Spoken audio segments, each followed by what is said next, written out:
Welcome to This Week in Heresy, episode 47, Magic, Art, and Tangents, with our guest via Skype, Billy Brujo.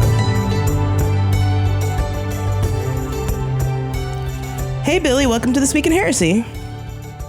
Hello, I'm Billy Brujo, and I have a Black Magick Cooking Show on YouTube. We don't make many dishes, but we're certainly cooking something up. Oh, absolutely. I'm actually, my coven mate Calixa introduced me to your show, and my wife as well, and we just like, this is so awesome. And so I figured I'd have to try and catch you for an interview at some point, and now I am. So that's really great.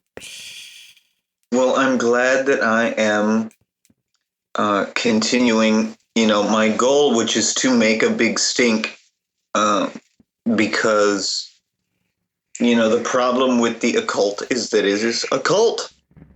And, if we will die of negligence if we remain too hidden. Yeah, I agree. I mean, being too insular doesn't do us any favors. People go, oh my God, you're so weird. Ew, ooga booga. And then it's like, well, it's not that big of a deal. We're just doing our thing, Yeah. So how did you start doing the video, and what is the history behind your YouTube endeavor? Well, I discovered that the name was available a long time ago, while I was working in a botanica and selling spells professionally to clients, many of which were shady types, but those are, desperate people need magic. I learned a whole lot. It suggests to any real aspiring witch or wizard to maybe go into selling themselves at some point, because you learn a lot about what people really want, and you need to develop spells that get consistent results, which means you have to behave like a scientist, and you can't behave like a superstitionist. You can't take someone's word for something that a spell works. There are a lot of great spell books out there that are very, very thick, but not everything works for everyone. And you have to figure out what works for you, and you have to, perfect that. And that's the thing, to quote Crowley, it's do what thou wilt, but like on a, it's not, but I'm not a Thelemite. Mm-hmm. The holy conversation with the guardian angel. Mm-hmm. You need to discover your true will, and you need to do that thing, which happens to be, in my case, this, I suppose. I don't really think about it. Mm-hmm. Do you think, well, for those of my listeners that don't understand what a spell is, because I have quite a wide variety of listeners, what would you define a spell as? Because, there just seems to be a lot of definitions from different people. So what's a spell? Mm-hmm. So a spell is an act of magic. Magic is the science and art of causing change to occur in accordance with will. That's me being the good doctor, mm-hmm. which is what used to be at the Botanica. And because I know everything. So spell is any act of magic. A magic is the act of causing change in accordance with will. Right. Now, So that's anything, basically, that you do. Blowing your nose is a spell. A spell is a ritual. A spell is a ceremony. A spell is opening a beer can. You need to perform this specialized action to achieve your desire. That's a spell. It can be as simple as that. Magic is mundane. It's not supernatural. There is only the natural. That's what I think I want to say. Mm-hmm. I'm not usually so lectury. I have elegant conversations with myself about these things. That's okay. I mean, I actually agree with you. I mean, that's usually how I describe spells to people because, people seem to think you have to do all this stuff. And it's one thing that... No, sometimes it's, okay, it depends on how the mood takes you. Like I like to talk about art because, of course, I'm not in this form all the time, usually. And in fact, the voice that's talking to you right now is probably more my normal self. We have different selves. On my video, I'm a very distilled form of myself. In an interview, I suppose I'm supposed to be more meandering. I'm much more apologetic, in person. The monologue, and the shield of the internet is a powerful, not give a fuck tool, right. Because of the semi-anonymity, which is why I'm presenting myself as a cartoon anyway. So, let's talk about art. Art moves us, and then it moves us to create something. We, each individual is the holiest person to be is not the beast 666. The holiest person to be is the Virgin de Guadalupe. Okay, because God enters you and then exits you into some form. Basically, thoughts become things. We can do something that I hate about magic and about us spiritual types is the whole Atlantis aliens thing. That's what I like to. That's my shorthand for it. Now, I'm not saying that Atlantis or Lemuria or Mu. Hell, I was born in Hawaii. I would love to think that Mu existed. Come on. Then I'm really special.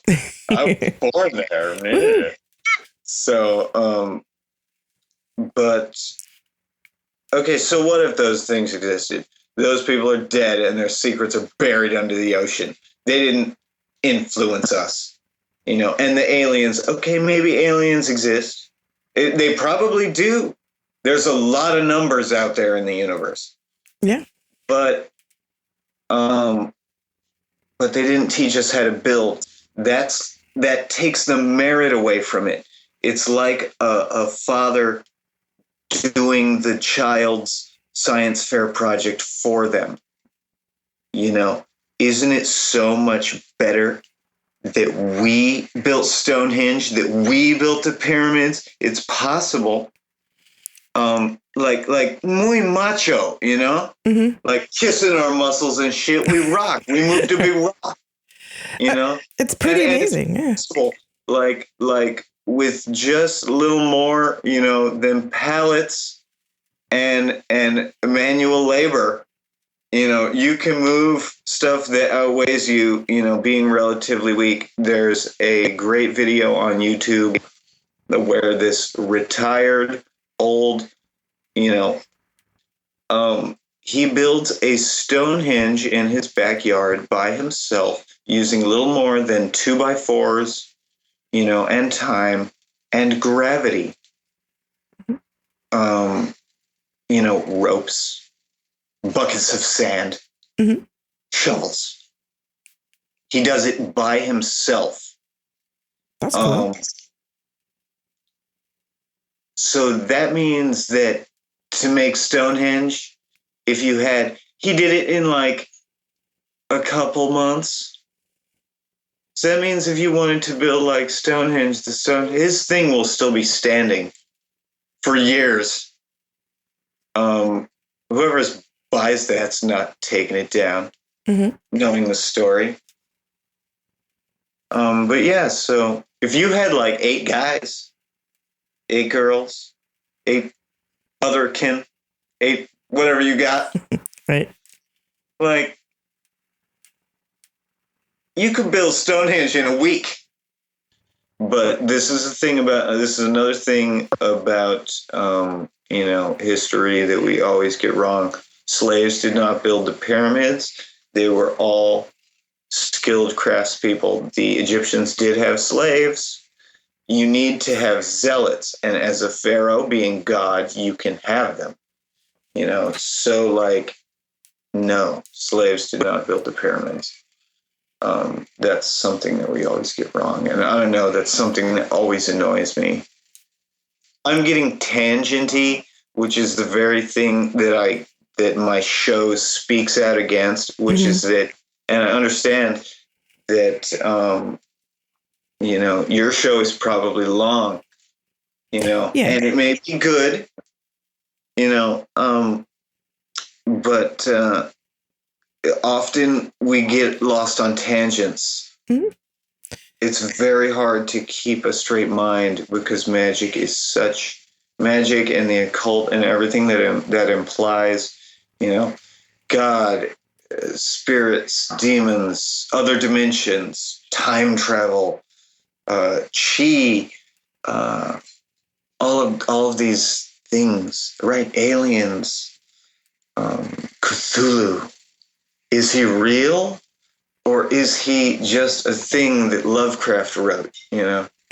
Like, even I'm not sure. I've had weirder experiences summoning Cthulhu than I've had some real gods, quote unquote real gods. I mean, they're all just stories. They used to make fun of me at the Botanica because I would tell customers that if you wanted your world saved, you could easily invoke Superman as much as Heracles because they're both basically the same thing. Mm-hmm. They, are undefeatable. And they would laugh at me that you're invoking Batman. And, but it's like Superman is actually more well documented than Heracles. He certainly has more stories. They're both just stories. These are all mostly the magician causes internal change. Mm-hmm. And that causes the world to change around them as a result. Well, yeah, I mean, like I was saying before, a lot of people think they need a whole lot of stuff to do magic. And it's like, well, no, if you got a lighter and a cigarette, sometimes that's all you need, right? Right, banishing spell. In California, mm-hmm. You light up a cigarette inside a building. That's magic. I guarantee something will happen. Seriously. How did you get where you are? I mean, you talk about working in a botanica, but what was your path leading you to where you are now? Okay, well, I'm gonna be, because I'm still small, I'm going to be truthful in this interview. Later, I plan to promote the idea that I actually am, some kind of, I don't know, goetic spirit or something. Okay, so of course I'm a normal person. Mm-hmm. I was raised atheist, anarchist, skeptic. I don't really believe in this stuff. I'm not supposed to. I imagine that this is sort of like my youthful rebellion You know, everyone has their ways that they're different, but they're ways that they're the same as their parents. I was interested. I taught myself to read with a book of Greek myths. And so I had this fascination with the gods and ironic punishment. And, but that was all sort of in the back of my mind for a long time. I had a lot of visions in my head. I was a very creative artist, through my adolescence. Then I became, then when I turned 21, I sort of went to film school. I was getting into film production really heavy because, art drives me.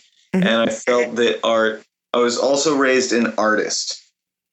And so that's the essence of magic. Art becomes life.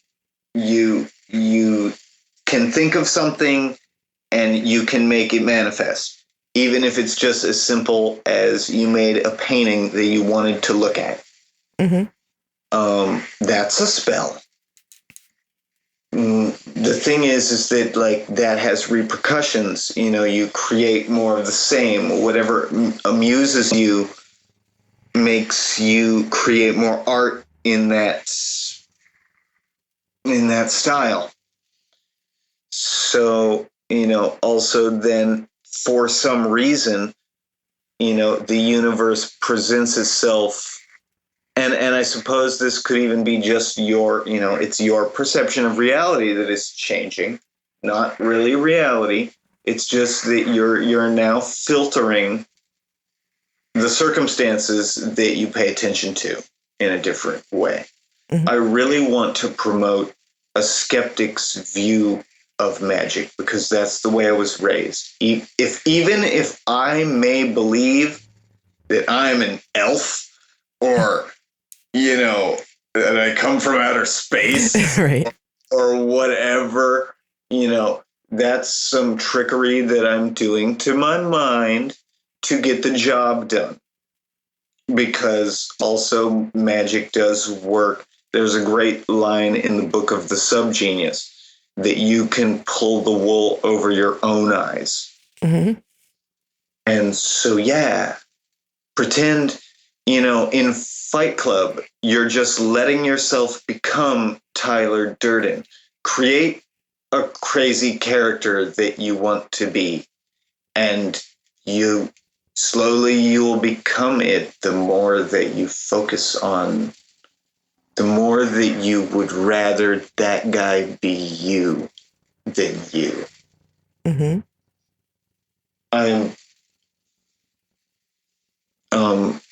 I feel like I'm being all tangenty again. What were we talking about? That's okay. No, I asked about your journey to where you are now. Right. So let's see. So that's like high school. I was an artist coming up with crazy ideas. Mm-hmm.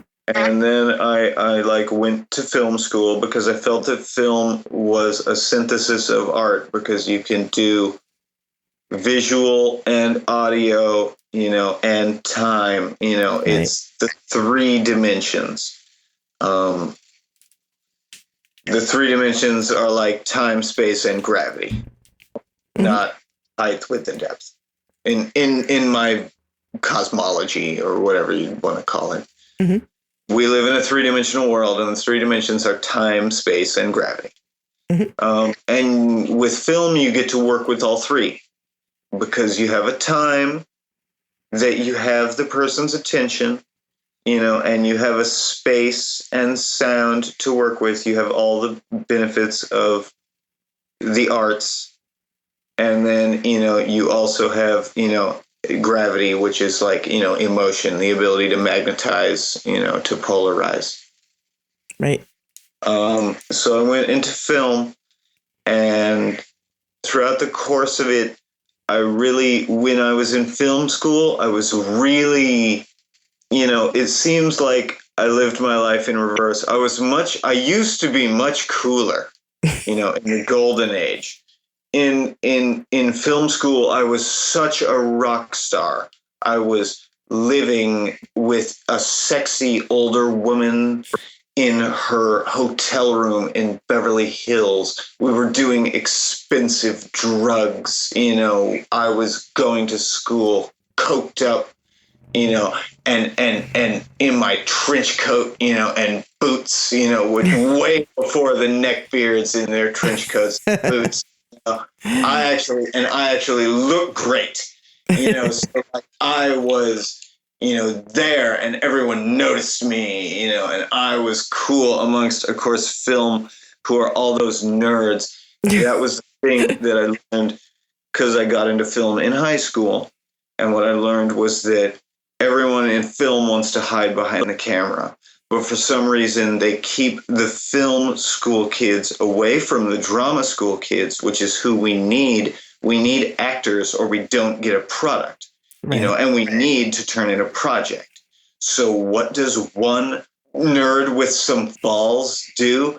He takes ones for the team and he gets in front of the camera. Mm-hmm. And that's what I feel like I'm doing now, because we're all wizards and we actually like need to be secretive. There's this whole thing on the internet. I've run into this joke that wizard is a term for being like a wuss, hiding, behind your computer screen, not getting out there. Then I was in film school, and when I was in film school, like after a bad breakup, we broke up at the Psychic Eye in Torrance. The Book of Lies jumped off the wall at me, and I read it, and I couldn't understand it. And I understand everything because I'm smart. And so I had to read everything else that Crowley ever wrote. Mm-hmm. And he said, hey, in some book, he said, hey, you read everything I ever wrote? Well, you won't understand everything I ever wrote unless you read everything I ever read. Here's a list. So then I read everything he ever read. And, along the way, you also run into stuff that you are just interested in. And so you run into that. And so, and then there was some stuff that he obviously read that he didn't mention that he read, so I had to go read that.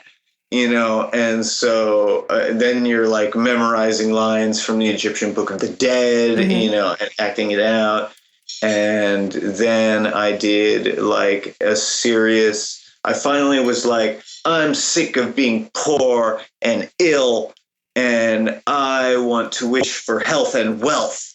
And so I did this big spell to Ra, because solar is gold and healing, and I got all my money stolen, and I contracted athlete's foot that was incurable. Oh, no. And so I spent the next several years, or no, not several years, about a year, maybe a year and a half, I don't know, like praying to Ra 4 times a day at the 4 times a day in the 4 quarters, using Crowley's liver or whatever. I don't even remember. It's been so long since I've read him. I don't even remember that prayer anymore. And then, I got into my rockstar period, and I was living in that apartment, or no, in that hotel room. Mm-hmm. And one night while I was doing the midnight one, the lady had gone to bed, which was strange because insomniac. I would go to bed first. One weird night, she went to bed, and I was staying up, and I was like, no, I got to stay up and do my prayer. And then Ra took me or something, it wasn't my idea to have this vision, and I wasn't high that night, even though we were like doing expensive drugs and being crazy. Right.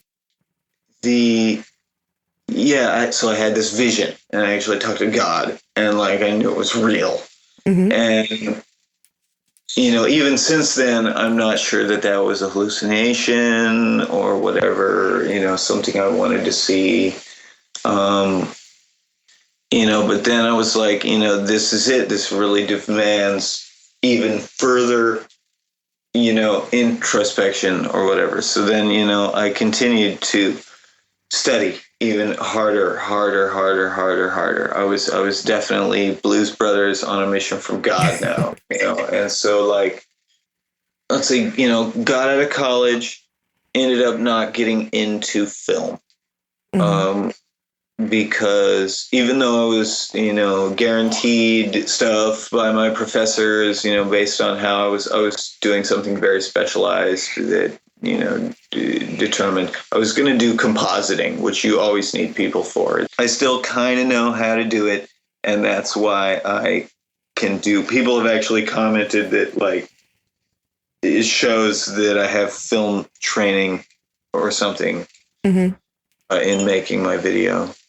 Because of the way that I've got it. I don't know what it is about it, actually, that they notice. But I'm like, hey, thanks.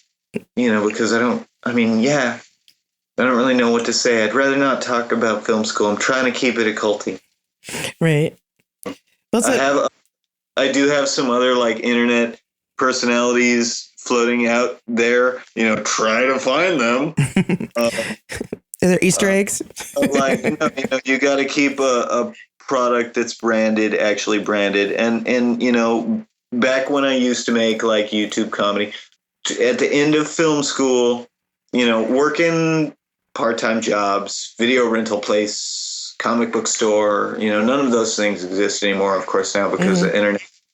Then graduating film school, I had to make this project. And I met the girl of my dreams, and, we were just friends at first, and we hung out until, like, everyone was like, so, like, how long have you two been married? And basically, we were like, well, why aren't we, a couple? And so then we were. And then we were, for 7 years, and it was great, and I had everything I want. And I even like, and so then the magic just got more, I hate to say because of that law of attraction thing, that law of attraction thing works, but later. It's not so easy as The Secret makes it out to be. You need to retrain your brain a little bit before you can do that kind of stuff, like idly wishing for things and they happen. They're starting to happen for me. Yeah, now. You know what? I'm the master. That's how long it took for them to start happening that way. Now I post something to the internet and it happens. It's not going to happen that way for you, student.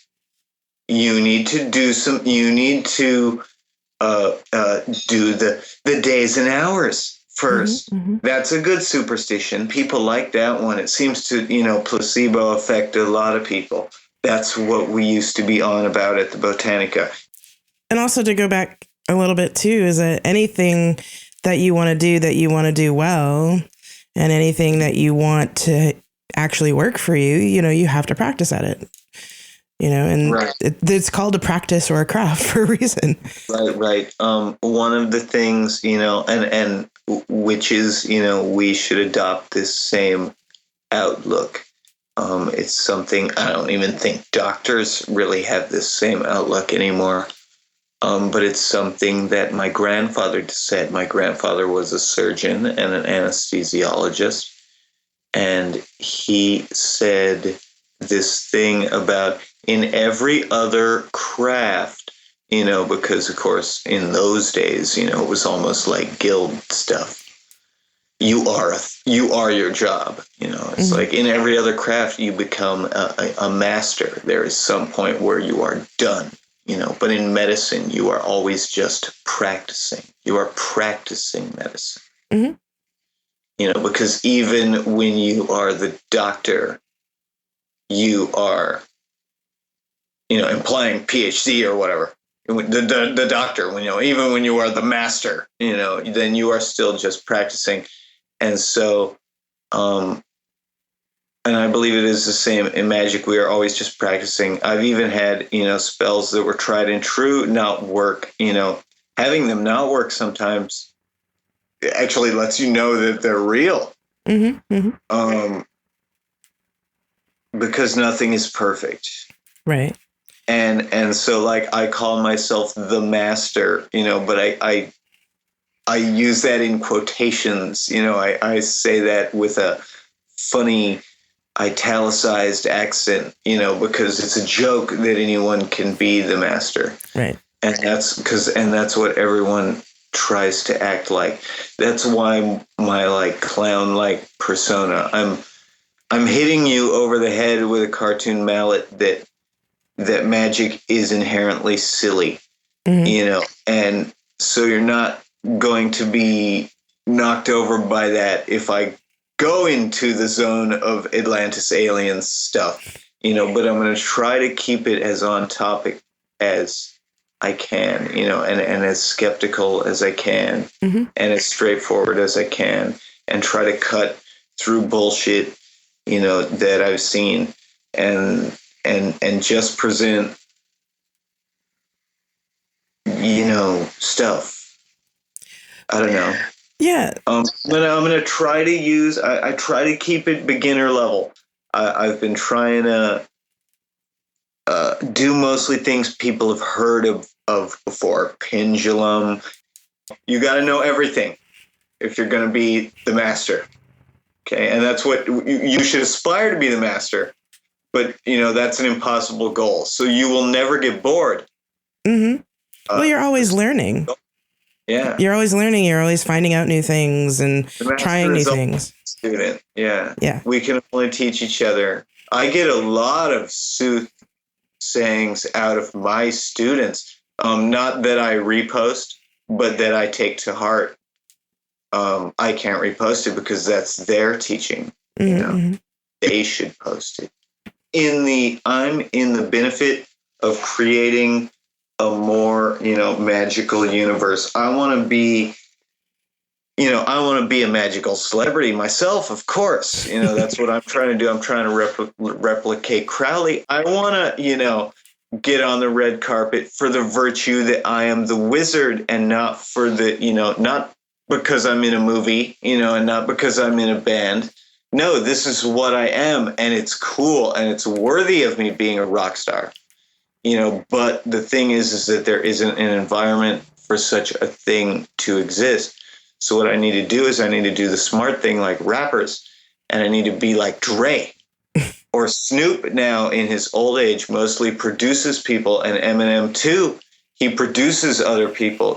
I need to create an environment for this character to exist, because without it, this character can't exist. Okay, so back to my life. I had my wife. I had everything I wanted. But then like that's another thing. You get everything you want, but then you change. This is a pitfall of magic. It's like, and it's another reason that that it works. Is like you get what you want, but then you don't want it anymore, so you're pissed off. So now you have to wish more for different things, and you never seem to learn that lesson that year. The truth is, you should avoid magic altogether because it just pisses you off a lot. But no, I actually think it's a lovely experience, and learning, because you have retrospect. You actually notice that you're doing these things to yourself. Yeah. Most people aren't aware that they're doing these things to themselves. Well, magic can really open you up that way, and you can you end up seeing more than you really think you should sometimes. This is one of my teachings. Like karma gets misused a lot. People say karma and they don't know what it means. What people think of when they say karma is like Greek mythology. Actually, I'm well known because it's the first thing I ever read. They think ironic punishment. They think you do some bad stuff and then bad stuff's going to happen to you. Well, not necessarily. Karma is more like, a Newtonian law. It's like inertia. You do stuff and stuff happens. Not necessarily bad, not necessarily good, but stuff. It's like somebody asks why they're miserable, but they married a man that they hate and bore his children, who are also like wretched hellions, and it's like, so why are you miserable? Well, you did all these things to make you miserable. It's not like if you kick a baby, you'll get hit by a bus, unless kicking the baby distracted you from seeing the bus that was about to hit you. In that case, then kicking a baby does cause you to get hit by a bus, but only in that case. It's not quite so much like, you did something, and then you walk out. You ate veal, and then you walked out into the street and were, killed by a stampede of cows. No, that does not happen. That's not actually how karma works. That was cool. If that happened, actually, that was cool. Noteworthy, but not karma. Right. So back to my life. So then, I was dissatisfied with my job. So me and the wife were, I don't know, in a rut, maybe. We weren't actually married, but then I fled to Nicaragua because of some magic stuff happened. A way presented itself for me to flee my life that I was dissatisfied with. And, we were like, wait for me. And, I went away and I learned a lot of stuff. And, I've already spoken of what happened. Yeah, I read that on Reddit, actually. So I'll refer people to Reddit. How about that? Went to Nicaragua, came back. Then there was a rather dark period, as well, because we weren't so sure that we were still together, and of course, the truth was, that we were all that mattered to each other, so it was totally destructive to not be together, for both of us. Mm-hmm. I couldn't find new work, nothing was working out for her, we got back together, boom, the magic happens. Suddenly I'm working, in the Botanica. Mm-hmm. I'm working the job I was supposed to work because, throughout all that time I had been studying nonstop. It was my entire life. I put myself through magic school. I didn't have a coven. I didn't have a teacher. I didn't have anything. It was me and the voices in my head, and the books I read. And my interpretation of such, based on the fact that I was raised a scientist, and we're doing experiments and we're taking notes and we're doing this for real, we're not just hallucinating, and if we are, what does that teach us, and how does that change the world, and so the dark period, but, we got back together. Boom, I was working, everything was great. I was the top of my game. And then that was it. When I was really the master at that point, I actually, right now, I am only just now at the, I hate to quote DragonBall Z, but like the power level that I was at when I was there. I just now got it back. At that point, I was selling spells that were consistent. Anything I said happened. I could read people's minds, even though that's not one of my normal powers. Quote unquote powers. Right. I like to say cities but but whatever powers. There's even, there's a lot of things I don't do. I was able to do them. I was feeding off of people's belief in me. Demigod status. So then, but that job was so sickening because of the mafia aspect of my employer. She wanted to sell to, if you didn't buy it, it wasn't going to happen. If you didn't use our magic, it wasn't going to happen. You're not magic. We're magic. But we're going to sell you the tools and you're going to do it. And so thus our karma is clean. And I'm like, that is so ugly, for so many reasons. First of all, you're misinterpreting karma. Right. Second, you're a bully.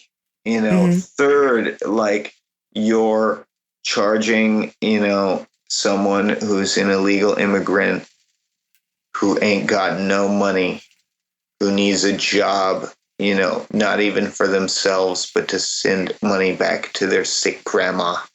They're peeling off the $100 bills. I've seen them hand it to me to buy $5,000 worth of wax and weeds, because, and I love me some herbal magic. There's real medicine there, and there is real, I do believe that a money spell can get you a job.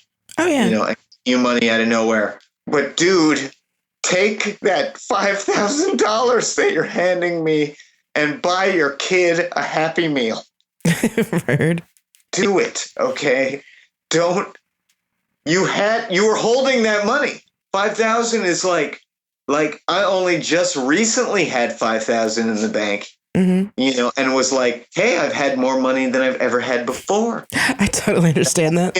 I can even throw money at things. I ain't rich, but I live within my means and I'm happy, but that doesn't mean that I'm content either. There is reasons to strive to more, and that's why we magic. So, I got out of there because I couldn't handle it. It was too sickening. And then I went to another place I won't plug.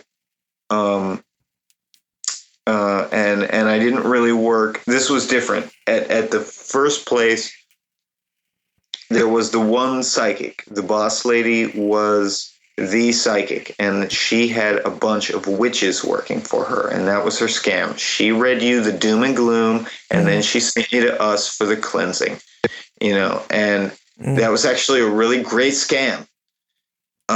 She had some others that were really good. She was going to have you paying for a vacation to go to a spiritual retreat where you would work on a farm to grow the herbs she was going to sell to you later, for your money spell or whatever. Wow. That's what she was actually trying to get the rich people market. She was trying to, what do I want to say? Promote herself as celebrity psychic to the stars. What maybe I'm even trying to do, but I'm going to actually do it. He's not. Right. And that's karma, if you like to think of it that way. Right. I'm not so opposed to people using that. That's the vernacular, and, you got to communicate with, the knuckleheads. Well, sometimes, the short version is much easier for people to understand than a 10-minute lecture about, physics or dynamics of energy. Words. If you can't beat them, join them. Right. Exactly. So then at the next place, I worked as the receptionist, really, for the psychics. There were a lot of psychics at the other place and no witches. and but they sold witchy stuff, in the shop. Mm-hmm. So I was allowed to, tell people about what you can do with what's in the herb jars, and I was able to advise people on crystals and incense, a little bit, but they said watch it. Don't try to take away any of the, we're just worried that you will, someone will think you're their client because you're an employee. The psychics are paid a different way. Mm. They have clients. We don't want you stealing their business, and I was like, no, I fully respect that, and I won't, but actually the psychics were really cool with me doing that. And they would even, say, oh, you want to do herb stuff, go talk to Bill, so, so I worked there, but same thing. It was like, I was happy enough. Actually, it was much cooler. There was more camaraderie. The psychics were more chill than the harsh witch environment. Back there, I had some of the other witches were trying to kill me. And put their students in my, slot and whatever. So I also met one girl there, Maria Saganis, who is the most awesome rock star, jet-setting witch of all time. Find her on Facebook. She is super cool. Awesome. Gray-haired, ass-kicking voodoo priestess that you'll ever meet. Awesome. Shout out to Maria.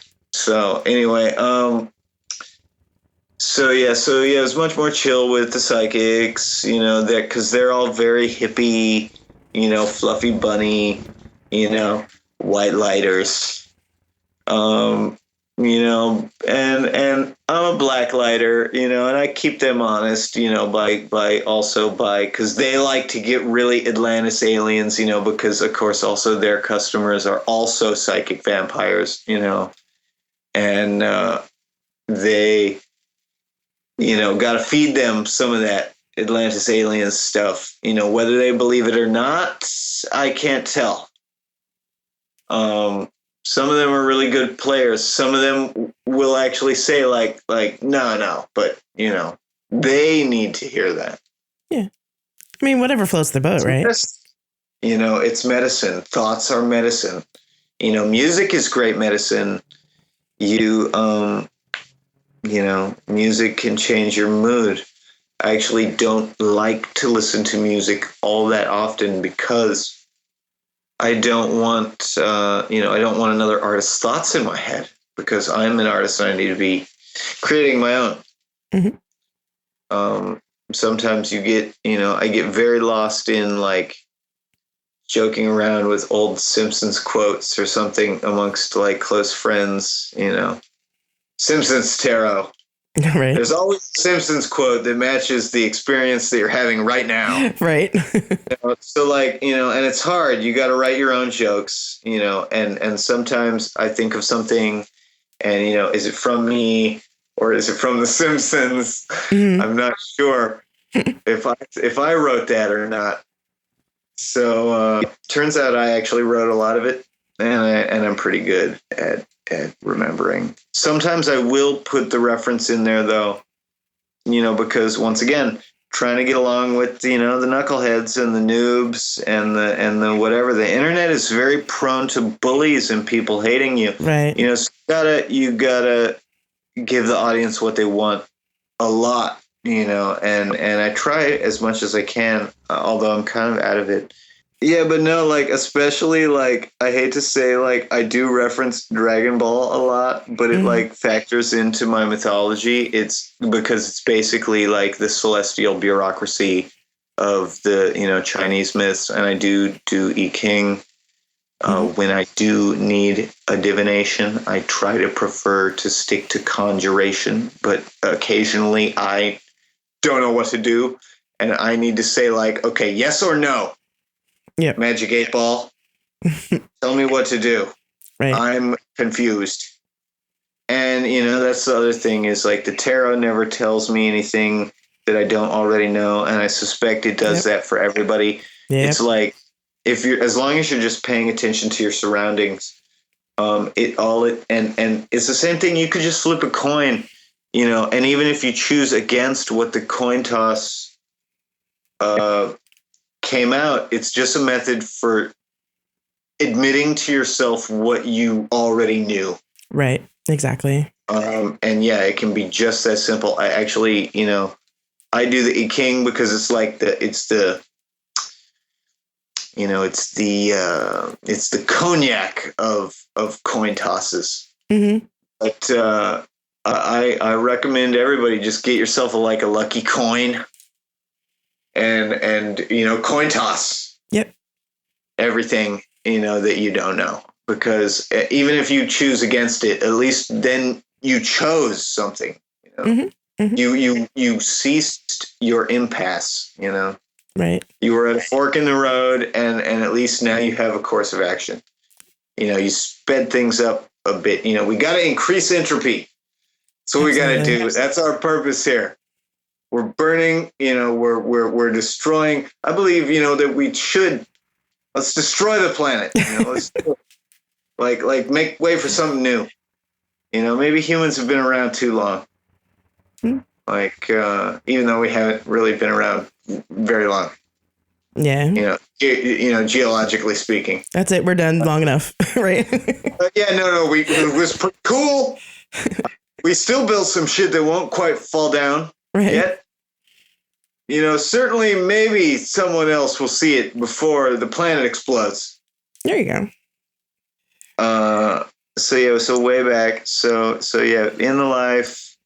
Now I'm working for the psychics, way more chill, and then I get a call from an old friend, who I've known since forever, and I take the job with him, and I actually quit the magic business, and I get into a job, that's actually I got into shipping, which is great for introverts. I suggest it. Right. It's the new retail. Yep. The internet is killing retail. It's something that you can get if you're uneducated, even, not that I'm suggesting that you be uneducated. No, ignorance is the first sin, according to the Buddha. Mm-hmm. I read somewhere. Right. Got into the new job, paid better than ever before. Able to save money for the first time in my life, living with the wife, once again, very caveman status. It's I got my life, I got my wife, and I got my knife, and that's all I need. Because, with a knife, you can do everything. Yeah. You can make other tools. That's right. With a knife. As long as you got a good one. And as long as you got a good, companion, whatever style that may be. Mm-hmm. That's something. Companionship is well, I like it. Some people don't. Yeah. I'm also a loner, but I also get lonely. That's another conundrum. I had the person I wanted to be with. We were living on our own. We were stable.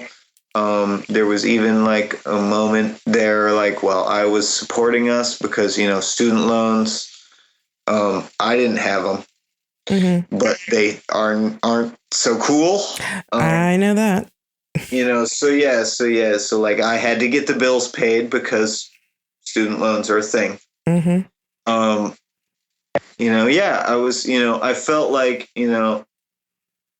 in such a day of unpopular it being, but it's I felt the founding fathers. I was a white male landowner, with a good woman behind me. Every man is backed up by a good woman. I had it all. I was really, yeah, I was living the dream, even though, yeah, we were still poor. We were living in like kind of a ghetto neighborhood that was dangerous and stuff, but we were free. We were young and we were free. We were on our own, and we were making ends meet. We had a good life and we were happy. And that was just the thing. It was that we were too happy. We only wanted to be with each other. We hate everyone else. We're, we think other people are stupid, and we hate bars, and we were becoming shut-ins. We have two friends, that are very famous shut-ins, and we love them very much, and we try to get them out of their house, but they just won't, and we were in danger of becoming that. And so she left, because, as she said it, I believe this is the exact quote, we were retarding each other's personal growth or something, so that's cool, much sadness, but hey, she left. And so then there was a need for magic again, but at this point, I was too enlightened, quote unquote.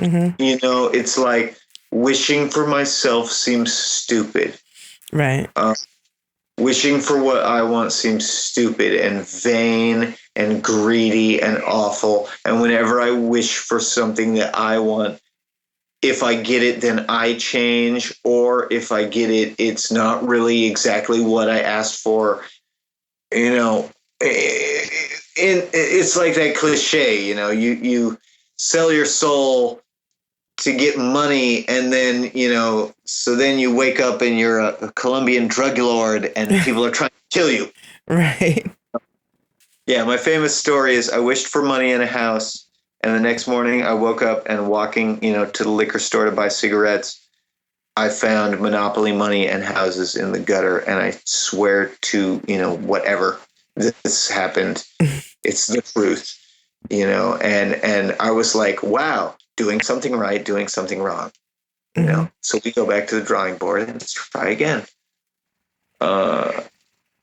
Anyway, so falling from grace, need for wishing again, don't want to wish for myself, don't want to have my knowledge die, is the thing. I guess like this was my immortality or something. It's an art project. I needed to not think about being sad. So like I started doing this, and I had the web property from a long time ago when I was working at the shop. I got Billy Brujo at Gmail, and that gives you a YouTube. And I was like, I was always going to be like, I was going to do some teaching magic thing on YouTube, but I don't know what it is yet. And so I'm just going to sit on it. And I used to just use that email as like an email for like, I would do a drawing and then I would like email it to myself, so that I would have it, for later, or because I wanted to use it on a different computer than I actually did the Photoshop on, so like then, I just was like, I was like, Billy Brujo, okay, like that's it. That's going to be the art project. There's nobody to impress. Now I'm alone. I don't know what else to do. The only thing that I can do is, is what I was meant to do or something, which is preach it, and so I don't know. I was like, okay, based on the timing, it's like, it's perfect. Halloween was around the corner, and it was like, okay, first episode, week before Halloween, carve a pumpkin, tell people why they're carving a pumpkin. Try to keep it short. Only say one thing, but of course, yet while doing that, because you have to, because the tangents, it's like, so then you got to be as like haiku as possible. It's like, I'm trying to be clear, but also I have to make the jokes that are like something that really hit off in one of my episodes was that I said we're drinking JB, and I show the J and the B over the two pillars. Right. Love that one. Handle. And yeah, everybody was like pounding their fists on the table. That's so funny. Yeah. You know, because it's like, okay, because yeah, you know about Joaquim and Boaz, you know, or however it's pronounced. I've never heard someone else. I've only ever read those words, so I don't know how they're pronounced.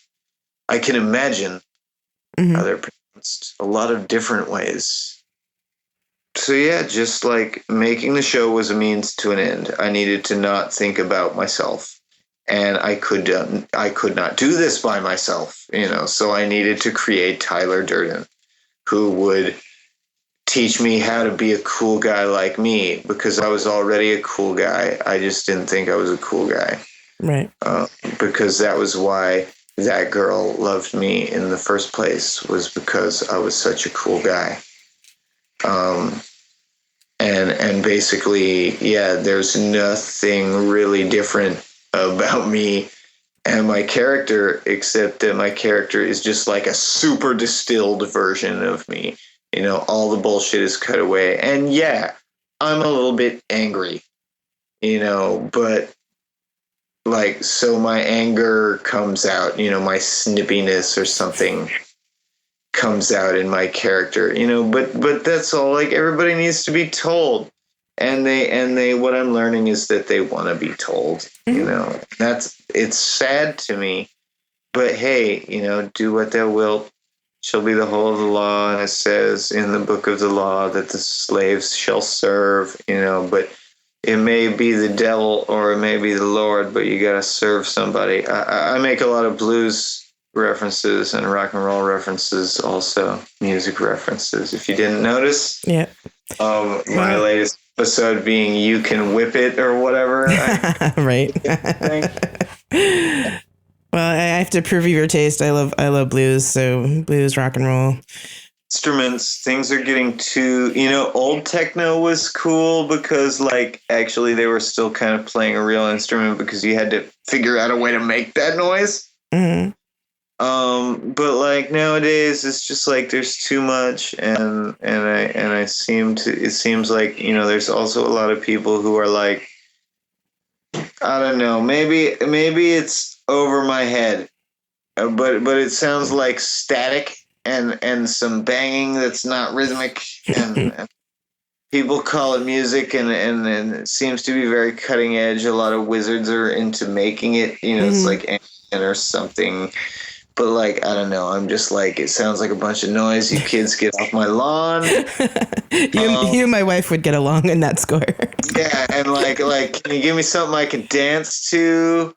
I'm no threat to you. Your wife and I should dance. Let's like, that's all good. Everybody dance. That's right. I like, you know, a lot of people are sex magic. You know, I hear a lot about that too. That's very hip to say.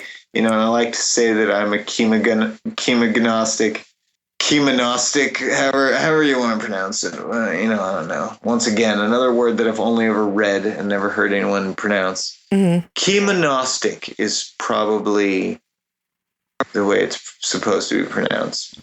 Even though I like to say that I am that, and I am, yeah, it's just an excuse for, like, you know, drinking and doing drugs. I mean, you know, but that's just to take the inhibitions down. What I really do is like see there or whatever, you know, like dancing, like getting, you know, that tenseness in your chest, you know, like the Sith, you know. I was just having this conversation, this guy who I talked to, who's like a friend of mine. All my friends now are, you know, I hardly have any left. You know, that thing happened to me about getting old, where like all your friends move away or move on or whatever, have kids, you know. Right. It's like I only kind of got one friend left, and so like my new friends now, thanks to the glory of the internet, are my internet friends. I got fans and stuff, but yet, you know, like and they talk to me, but like there's like there's like a little chat window I hang out with every night with like 5 people, Mm-hmm. you know, and like 2 of them don't even really hang out. Like, but you know, this one guy is very like emotionless and talks about the virtues of you know, not being controlled by your emotions and stuff. And he was saying, you know, that he just recently said something about like being like a Sith. And I'm like, oh no, boy, I am much more of a Sith than you because, man, I have fear. There is much fear in me. And I have hate and envy and all kind of bad shit, you know, is in there, you know, but like that's, you know, and that's a part of the process. Like you gotta learn to, you know, feed the animal, but also control the animal. You know, you need to be in the driver's seat of yourself. Anyway, but yeah, that those emotions, like the virtue of non-emotion. Oh, well, maybe that works for you, guy, but like for me, you know, if you're doing a love spell, I used to tell this stuff to customers, like, you know, after I would tell them the thing about 8 o'clock because the boss says so. You know, when the boss turned her back, then I would say, like, you know, I'd take their hand and I'd be like, you know, okay, like now, like the thing I said about 8 o'clock, whatever. You go home and you do this when you feel right. Mm-hmm. You know, now, okay, and you gotta feel it. You're casting a love spell. Okay, that's great. So you are going to cry tonight. You are going to cry about how the world is going to end unless you are united with that person. You know, you gotta be there. Mm-hmm. That's another thing that they say in The Secret. You know, that's one of the. It's like they try to make it seem so easy. It takes years of meditation to imagine yourself driving in a car, in a sports car. They're like, woo, you just sit there in your lounge chair and you imagine yourself driving that car. It's like, yeah, but to like really viscerally imagine it in the way that magic works, in the way that I've learned that it works, it's like, no, you need to be like, no, yeah, you need to be able to sustain a visual auto hallucination, you know, at will for 30 minutes. Yeah, no, you're not going to do that. You're not going to do that off the lot. No. You're not going to do that in kindergarten. Yeah. You need to meditate. You need to imagine a triangle for a minute. Mm-hmm. And, you know, try 5 seconds and not have it like change shape or start thinking other thoughts. You know, this was, you know, I also like, again, like Dragon Ball, I don't know, but martial arts, I got in, I took a judo class when I was a little kid. Once again, tangents. I can explain my whole life story and it can never come out the same way twice. Mm-hmm. Because, you know, there's so many subplots. When I was a little kid, I was in a judo class and, you know, only really long enough to learn how to fall down without hurting myself, which I believe is something that every person on the planet should learn. That's very useful, yes. For like, yeah, put your kid in judo for a month, then take them out. They never have to learn anything about throwing a punch or a kick. But if they can fall off a ladder and not die, that is awesome. Mm-hmm, mm-hmm. Hell, if they can even trip over their own shoelaces and not die, that's awesome. Yeah. Anyway. So yeah, and martial arts is a real big gateway drug to magic, you know, because martial arts implies Dragon Ball. Martial arts implies Crouching Tiger, Hidden Dragon, flying, hitting people without touching them, you know, and a whole lot of other things, you know, eventually, yes, you know, talking to spirits, you know, causing other things to happen, healing instantaneously by poking you in strange parts of your body. Fist of the North Star. Right. But for good, for good stuff. only. Reiki. There you go. Reiki of the North Star. There we go. That's it. So I've had a black belt once giving me a massage. Man, they put their thumb in some spot under my shoulder blade, and my whole arm went numb, just like right away. Amazing. So anyway, but yeah, Bruce Lee thing is like, sure, he invented his own style. And like lots of people, I mean, that's kind of the inspiration for like MMA and all of that nowadays. But like, he did invent his style after he was already a master of Wing Chun. Mm-hmm. And, and he also incorporated like mainly like things from other martial arts and like serious like layouts, and he was a superhero. I'm not even gonna lie. The man was superhuman. But he was also, and he was a magician. Yeah. Okay. The way that Crowley, recently also, damn tangents. I recently, somebody brought something to my attention, which was that I'm not sure if it's real or not. I don't really care, quite frankly. But it's like supposedly it's a confession from Crowley that he made up the whole thing about the Book of the Law and that he's the prophet and the whatever. And I'm like, I don't even care. I didn't even think you were the prophet. I just think you wrote some good tech. I think you wrote some good practices, for people to try it themselves. That's all. All of your whole thing about Nuit and Hadid and Rahorquit. I mean, I learned it as much as it helped me to learn the greater Kabbalah as you like laid it out with the, 22 letters and the 22 basically like every magician should own free plug for the estate of Crowley, 777 and other writings is a great thing. It's a marvelous thing if you want to learn syncretism, how to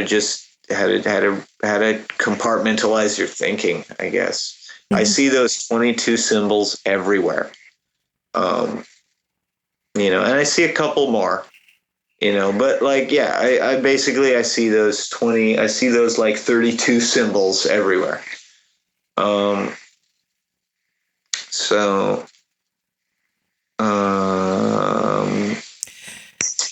Well, yeah. Where was I? Well, actually, we're running out of time, unfortunately.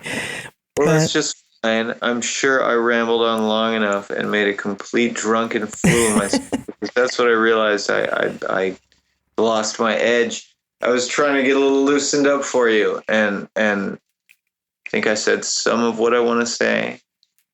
I think I could also be depicted as a rambling lunatic. But that's fine because I'm depicting myself as a clown. Well, there you go. I mean, sometimes, it's the madmen that have the most to say and most prophetic things to say.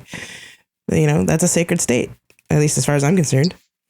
I'm not real. That's my fallback. I'm not real. and I could just disappear. There you go. Except that, like, recently... I was actually thinking about doing that because it's kind of uninspired. Like, what would happen if I just stopped broadcasting? Not like real suicide. Mm-hmm. What would happen if I just stopped broadcasting? And then, and I think, I don't want to be all Atlantis aliens about it, but I think like a fan responded psychically to my thought. Because I got this voice in my head that felt very alien to my own thinking. And it said like, I would cry. And I was like, someone I don't even know would cry that I died. And so I can't die. I owe it to everyone to never die. Awesome. Well, I know for myself, I am definitely going to continue watching you on YouTube. Thank you so much, Billy, for coming on and talking to me and telling me your rambling stories. I hope there was something you could use. Oh, certainly. Thank you so much. I'd like to thank Billy for joining us this week. As always, if you have comments, questions, or would like to read the show notes, you can go to thisweekinheresy.com. You can also subscribe to the show via iTunes or the Stitcher app and follow us on Twitter at TWIH Podcast. And if you can, please consider supporting this podcast through patreon.com. Thank you very much for listening, and we'll see you next time.